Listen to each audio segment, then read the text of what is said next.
I'm here with the owner of Sorbiana Reggae Wraps located at Sheppard and Brimley. I'd like to introduce Olivia, aka Shay. How are you doing, Olivia? I'm pretty good, excited. That's great. Thank you for coming on the show. We're excited to be here in your new shop. It's got this vibrant energy. Yes. And you have this amazing aura and energy. And I know every individual that steps inside this shop is just gonna feel that and they're gonna enjoy the food. So yes. Talk a little bit about yourself first before you get into the shop. Who is Olivia, aka Shay? I like to call myself Shay. I'm from Jamaica, the country part, St. Elizabeth.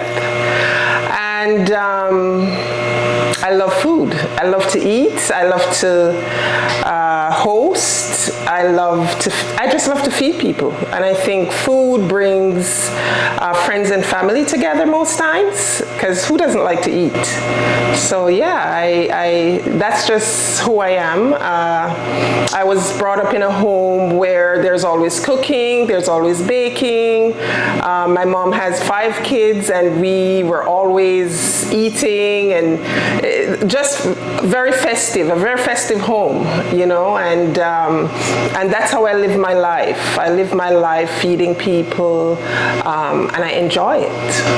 That's great. And Sorbiana Reggae Wraps, how did you come up with that name? That's a very unique name. How did you come up with that name? Sorbiana is actually, it's a language from a German village. And I learned that when the name just came to me. And I just gravitated towards it and I decided to go with it, but I wanted it to be something also from the Jamaican culture. So I added the reggae wraps. Yeah, it's just a name that caught my attention and I just went with it. Yeah, and it's a very unique name. And when you say reggae wraps, are there going to be some type of wraps in the shop? Is the focus wraps? Is it a Caribbean cuisine? What exactly will you be serving here in the shop? Okay, so wraps, yes, and many other things. Mainly wraps, and the reason for that is because sometimes I'm driving, I'm on the go, I'm busy, and I'm hungry, and I don't have time to stop and sit and eat. And I thought about it. I'm like, okay, I would love some jerk chicken and some rice and plantains, but I can't sit and use a fork and eat. You know what I mean? Yeah. Sometimes it's just walking through a plaza or something. Why not have a meal in a wrap? And you can just eat and go about your business, right? And I came up with the idea of just putting anything you can get in a box and eat with a fork. You can get it in a wrap. Wow, that's great. And what do you think separates what you're doing from the other, Caribbean cuisines here in the Scarborough area? Well, I mean, aside from introducing a meal in a wrap, it's the authenticity of the food. So I'm going old school, really old school.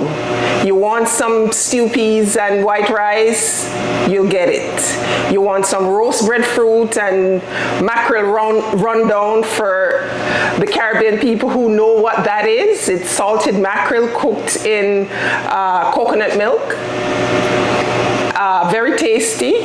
So with roast breadfruit, we usually eat that with roast breadfruit. The saltfish fritters, the authentic way. So it's all about going back to how food used to be prepared, not with the sugar and all that stuff. Just well marinated food. Right. The old school Jamaican way. Yeah, and you talk about old school Jamaican way, and the food that people are going to eat, is this a recipe that you got when you were growing up, or is it something that you later discovered or put together at a later age in your life? Like this recipe that people are going to be eating, the food that people are going to be eating. Well, I grew up in a restaurant. My mom, most of my life, she catered. My mom was into culinary arts. She won the JCDC Jamaican Culinary Arts Competition 3 consecutive years. And so I was there to see her creativity, to experience it, and I loved it. As a child, it was amazing to see my mom just so creative and doing so many different things with food. And yeah, so I grew up in that. I remember, like, I used to wake up 4 o'clock in the mornings to go down to the restaurant to put on a big pot of water before the cook comes for soup. You know, and summertime, I was always in the restaurant. So I have that passion that was embedded in me from way back. And so I watched my mom. I watched, you know, how she created her sauce. I watched how she seasoned her meat, everything. I watched. I wasn't interested at the time, but I was seeing it. So as I got older, I realized that, I know how to do this, I know how to do that. And so now I want to share it with Scarborough.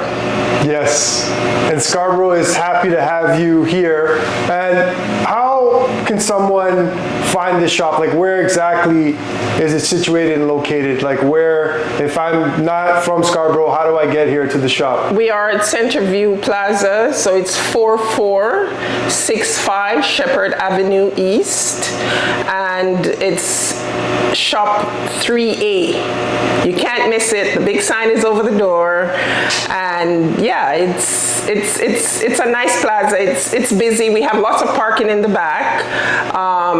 You know, we have a lot of business around, so it's easy to find. It's right on the main on Sheppard. Great. So, you know, business is, you know, very tough for a lot of people to enter into. What is your business going to do, you know, to sustain itself and to be successful? What are some things that you plan on doing to be successful in your business that you're just starting up? The experience at Sorbiana will not only be the food. I mean, customer service can make or break any business. And the atmosphere that we are creating here is when you walk in, you don't want to leave. Or if you leave, you want to come back. You know what I mean? We will have the most pleasant customer service you'll find in Scarborough. That's a given. We are going to top that. That's great. And you know, you spoke a little bit about passion before, so, and inspiration.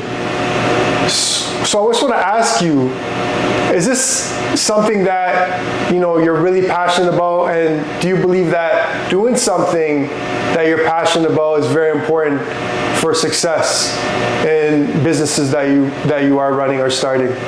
Yeah, Yeah, in anything you do, it's important to have passion. If you don't have passion, then you're going to find excuses not to do what it takes for it to be successful. And I am very passionate about food. As I said before, I love to cook. I'm always in my kitchen, to the point where I had a TV in my kitchen. So I love to cook. And I just believe that if you're passionate about something and you put your time into it and, you know, work hard, also work smart, you'll succeed.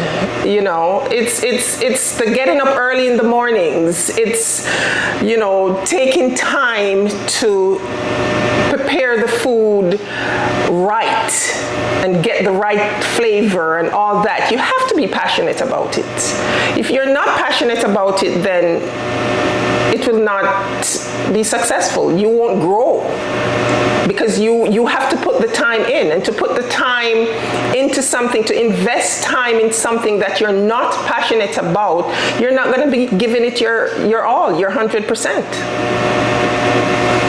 That's great advice. And entrepreneurship, right? This is obviously entrepreneurship, and you're on your entrepreneurial journey.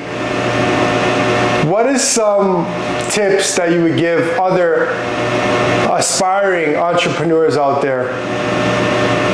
Wow, there's so many, but I'll stick to the most important ones. Never let anybody tell you you can't.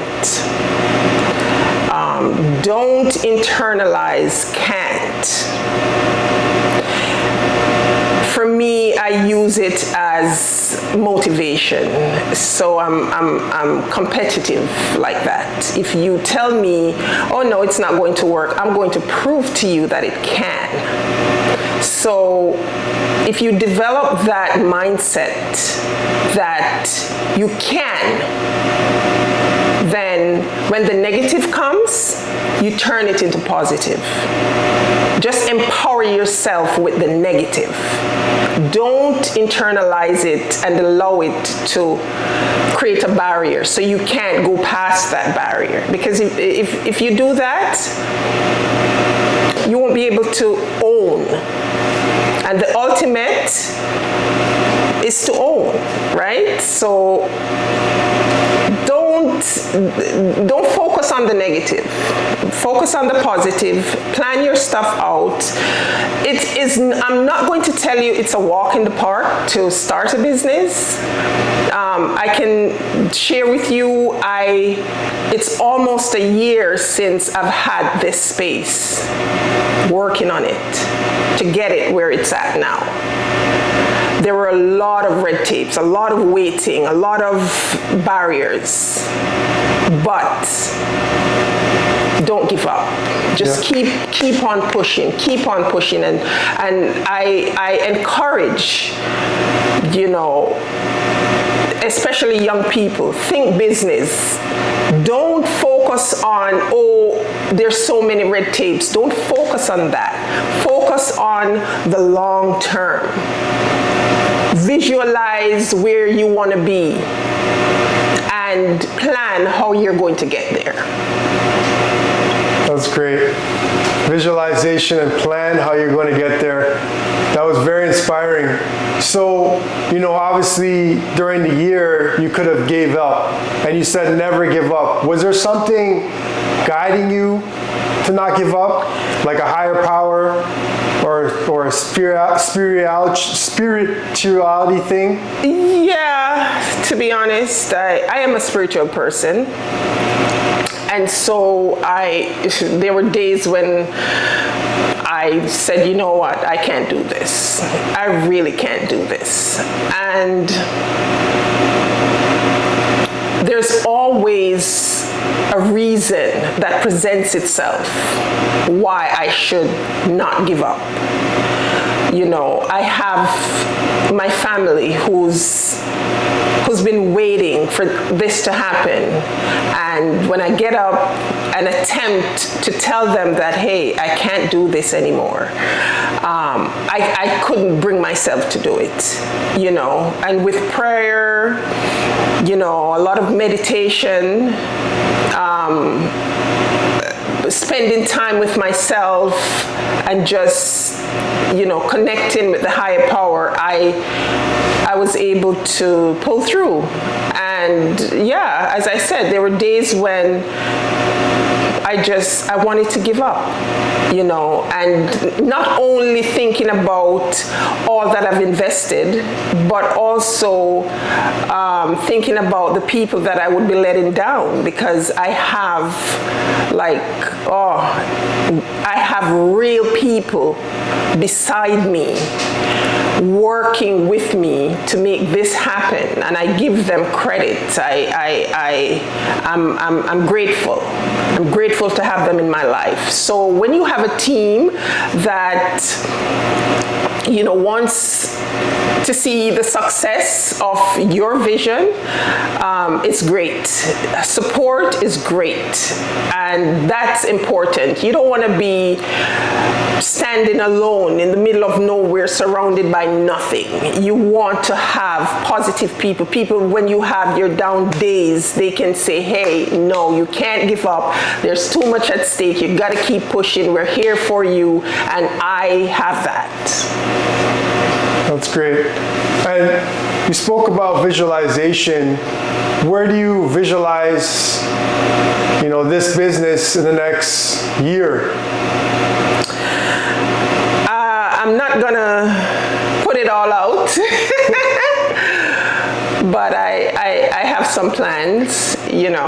I'll say this: just imagine being able to drive in, order your food without getting out of your car. Just imagine that. Your wraps, your authentic Jamaican food. Just think about that. I think it's time for Scarborough to have that, and I'm looking in that direction. Great. And what are 3 things that you want people to leave with in their minds after coming into your shop? The Sorbiana experience, of course, the taste of the food. That's the ultimate. The love and care that, we show our customers.